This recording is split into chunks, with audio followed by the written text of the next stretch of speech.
সাবেক সেনাপ্রধান জেনারেল আজিজ আহমেদ ও সাবেক আইজিপি বেনজির আহমেদ অন্যায় করলে শাস্তি পাবে। সরকার তাদের বাঁচানোর প্রশ্নই আসে না বলে জানিয়েছেন আওয়ামী লীগের সাধারণ সম্পাদক ওবায়দুল কাদের। সকালে বঙ্গবন্ধু এভিনিউয়ে আওয়ামী লীগের কেন্দ্রীয় কার্যালয়ে এসব কথা বলেন তিনি। জানান, সাবেক আইজিপি বেনজির আহমেদ অপরাধের ঊর্ধ্বে নয়, সরকার অপরাধের শাস্তি নিশ্চিত করবে। বিএনপি নিয়ে কাদের বলেন, মির্জা ফখরুল মানসিক ট্রমার চরম পর্যায়ে, নির্বাচন ঠেকাতে ব্যর্থ হয়ে যাচ্ছে তাই বলছে।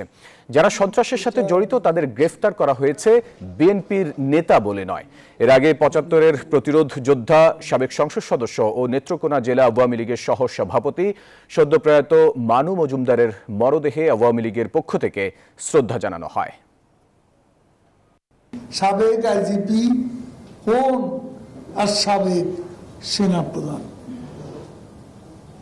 আমাদের দেশের প্রচলিত আইনে অন্যায় যে করবে তাকে শাস্তির কাছে সমর্পণ করা, এখানে কোনো প্রকার সরকারের কাউকে প্রোটেকশন দেওয়ার বিষয় নেই।